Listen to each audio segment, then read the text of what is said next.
మనము నేర్చుకోబోయే ఈ ఆట పేరు జింక్ చెక జింగ్. జింక్ చెక జింగ్ అంటే ప్రిపోజిషన్ మంత్రం. ఈ ఆటకు ఇలా మనము ఒక పేరు పెట్టుకున్నామన్నమాట. అసలు ఈ ప్రిపోజిషన్ మంత్రం ఆట ఏమిటో తెలుసుకుందామా? మనకు ఇంగ్లీషు వాక్యాలలో కొన్ని వర్డ్స్ ఉంటాయి కదా, వాటిలో ఎక్కువగా ఈ ప్రిపోజిషన్స్ అనేవి వస్తూ ఉంటాయి. అవి ఇంగ్లీష్ వాక్యాలలో ఒక భాగం. వీటినే తెలుగులో విభక్తి ప్రత్యయాలు అని అంటాం. చాలా వరకు ఇంగ్లీష్ వాక్యాలలో ఈ ప్రిపోజిషన్స్ లేకుంటే వాటి భావమును తెలుగులో చెప్పడం వీలు కాదన్నమాట. అవేమిటంటే ఐ ఎన్, ఇన్ అంటే ఐ ఎన్, ఇన్ అంటే లోపల. అలాగే ఓ ఎన్, ఆన్ అంటే పైన. ఓ ఎన్, ఆన్ అంటే పైన. యుఎన్ డిఈఆర్ అంటే చెప్పండి. ఎస్, క్రింద. యుఎన్ డిఈఆర్ అండర్ అంటే క్రింద. ఇంకా ఓఎఫ్ ఆఫ్ అంటే యొక్క. యుపి అప్ అంటే మీద లేదా పైకి. ఎఫ్ఓఆర్ ఫర్ అంటే కొరకు లేదా కై.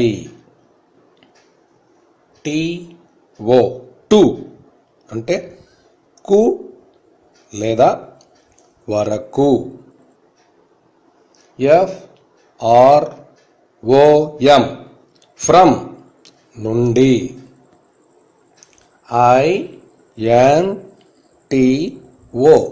ఇంటు అంటే లోపలికి. డబ్ల్యూఐటిహెచ్ విత్ అంటే తో లేదా చే.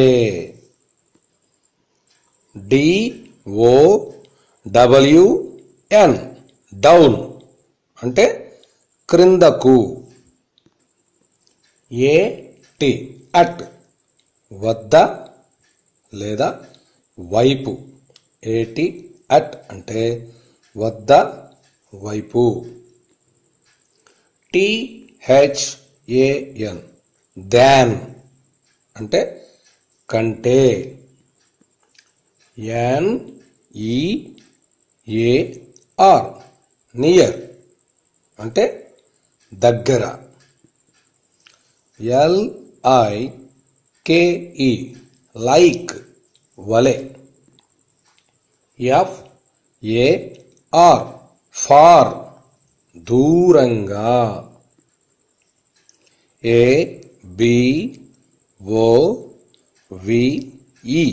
అబౌవ్ అంటే మీదుగా.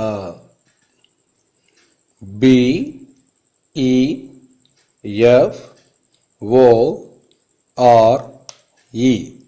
బిఫోర్ ముందు. బిఏసికే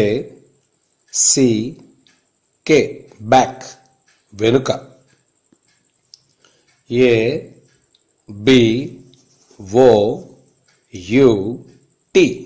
ఏబిఓయుటి అబౌట్ గురించి.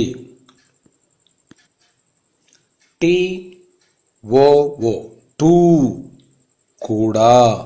టిఓఓ టు అంటే కూడా.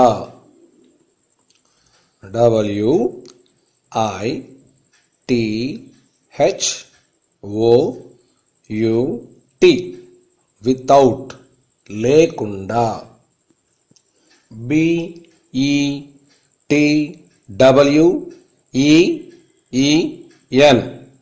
Between. BETWEEN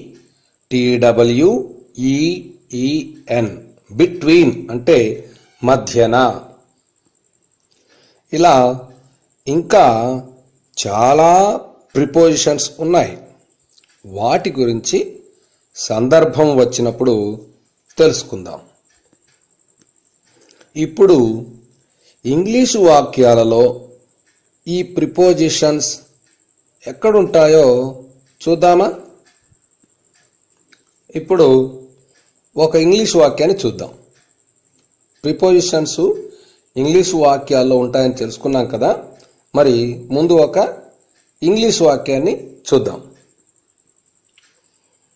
One day a flock of doves fly across the sky. One day a flock of doves fly across the sky. ఇది ఒక ఇంగ్లీష్ వాక్యం. వాక్యాన్ని ఇంగ్లీష్లో సెంటెన్స్ అంటాం. చూసారా? ఇక్కడ మీరు గమనించినట్టయితే పై వాక్యంలో OF అనేటువంటిది ఒకటి ఉంది. ఇది ఎరుపు రంగులో ఉంది చూడండి. ఇది ఇంతకుముందు మనం చెప్పుకున్నట్టుగా ఒక ప్రిపోజిషన్ కదా.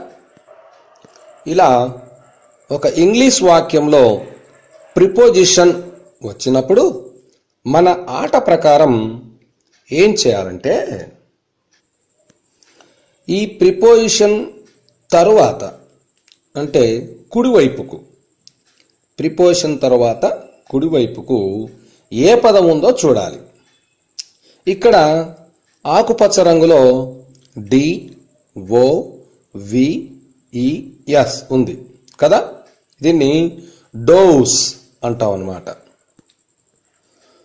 ఈ రెండు పదాలను, ఆఫ్, డోవ్స్ అనే ఈ రెండు పదాలను మనం మన రెండు అరచేతులను బోర్లించి చూపిస్తూ, మన రెండు అరచేతులను ఇట్లా అంటే ఎదుటివారికి మన అరచేయి కనపడేటట్టుగా చూపిస్తూ, మన ఆటలో జింక్ చక్క జింగ్ అనే ఆటలో మొదటి పదాన్ని జింక్ అనాలి.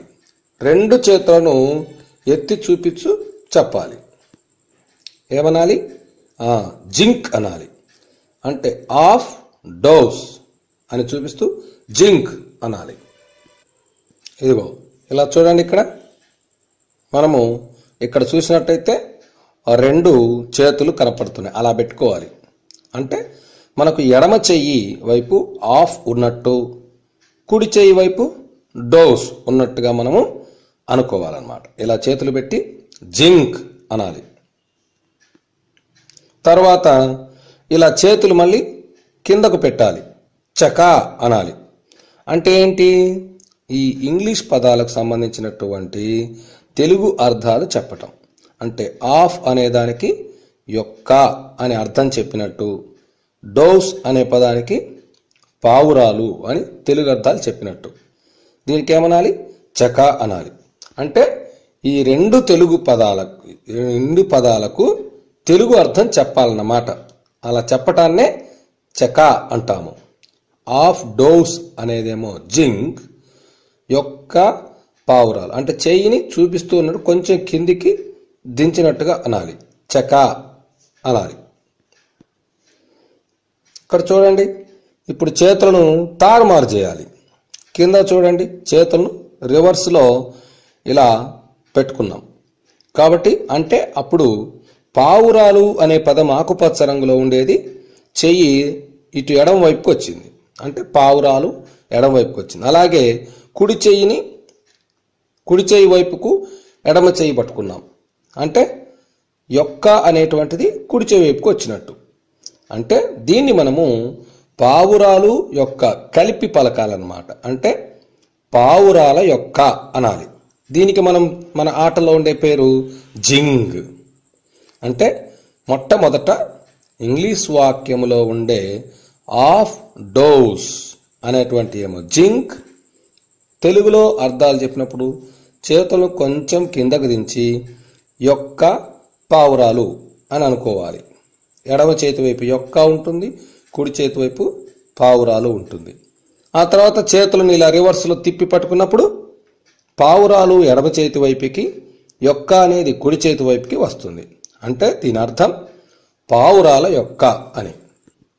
అంటే ఆఫ్ డోర్స్ అనగా పావురాల యొక్క అని తెలుగులో అర్థం అన్నమాట. ఇదే జింక్ చెక్క జింగ్ మంత్రం. ఇప్పుడు మొదట మనం చెప్పుకున్న ఇంగ్లీష్ వాక్యాన్ని ఒక్కసారి గమనించండి. One day a flock of doves fly across the sky. ఇందులో మరొక ప్రిపోజిషన్ ఉంది చూడండి, అదే ACROSS. దీన్ని అక్రాస్ అంటాం. దీనికి అర్థం అడ్డముగా. ఇలా మనము ప్రిపోజిషన్ తర్వాత ది వచ్చిందనుకోండి, ఈ వర్డ్తో పాటు తర్వాత ఉన్న మరో పదాన్ని కూడా కుడి చేతి వైపు తీసుకోవాలి. అంటే అప్పుడు ద SKY స్కై, ఈ రెండు వర్డ్స్ కూడా కుడి చేతి వైపు చూపాలి. ఇప్పుడు మన మంత్రం దీనికి ప్రయోగించి చూద్దాం. సో ఫస్ట్ జింక్ అంటే పెట్టారా, రెండు చేతులు, ఎడమ చేతి వైపు ఏమో అక్రాస్, కుడి చేతి వైపు ద స్కై ఉన్నాయి. ఇప్పుడు చకా అంటే తెలుగు అర్థాలు చెప్పుకోవాలి. అక్రాస్ అంటే అడ్డముగా, ద స్కై అంటే ఆకాశం. ఇప్పుడు జింగ్, చేతులు తిప్పండి, తిప్పారు కదా, అంటే ఆకాశమేమో ఎడమ వైపుకి వచ్చింది, అడ్డముగా అనేది కుడి చేతి వైపుకి వచ్చింది. అంటే అర్థం ఏమిటి? ఆకాశం అడ్డముగా. దీన్నే మనము అర్థమయ్యేటట్టుగా భావం కొంచెం మార్చుకుంటే ఆకాశంలో అడ్డముగా అని చెప్పుకోవాలన్నమాట. మరి ఇలాగే ఇంకో ఇంగ్లీష్ వాక్యం చూద్దాం. They are flying over a forest. They are flying over a forest. ఈ వాక్యంలో ఉన్న ప్రిపోజిషన్ చూడండి, ఎరుపు రంగులో ఉండేటువంటిది OVER. దీన్ని ఓవర్ అంటాం. దీనికి అర్థం ఏంటంటే మీదుగా.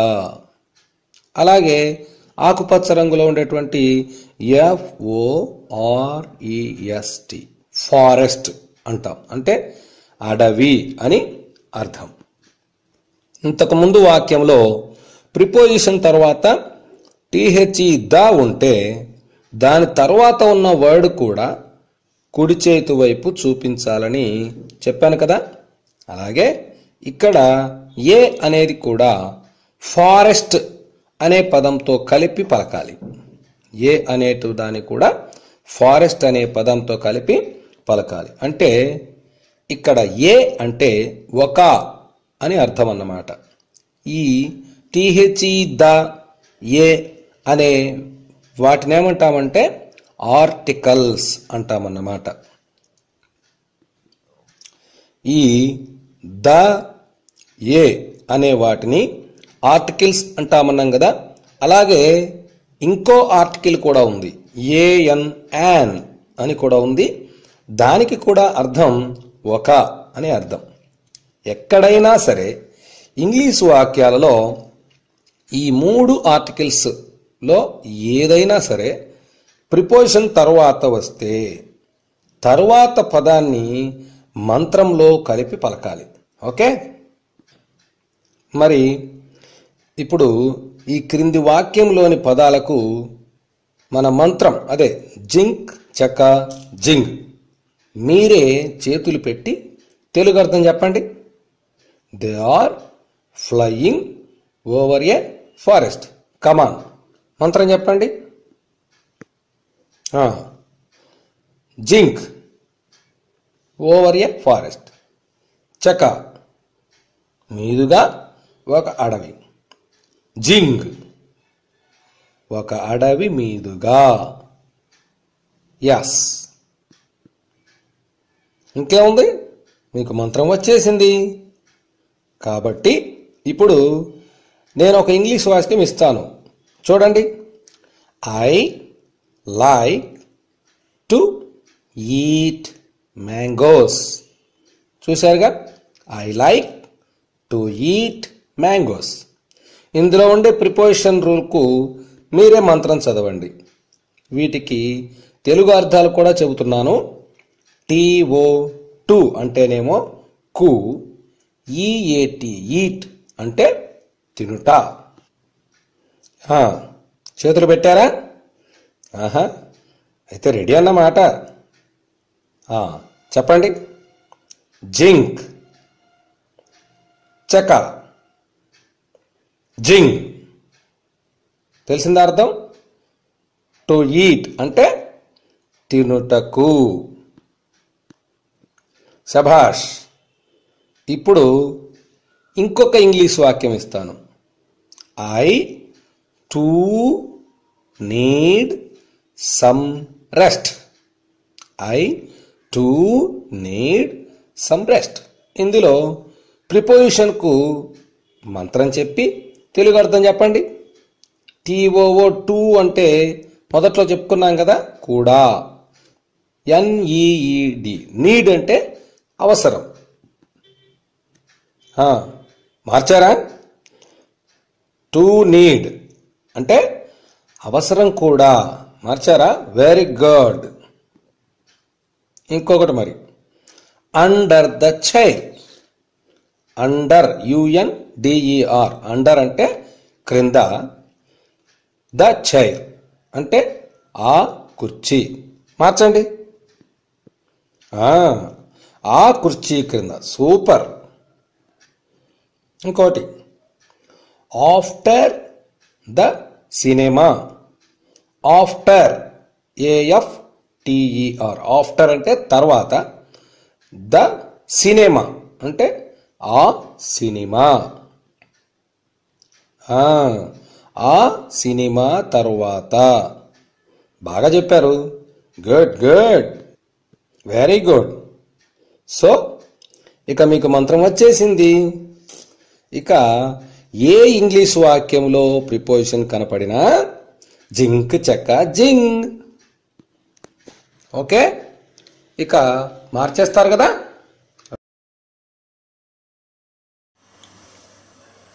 అలాగే ఒక్కోసారి ప్రిపోజిషన్ మంత్రం పాటించిన తెలుగు భావం సరిపోదు.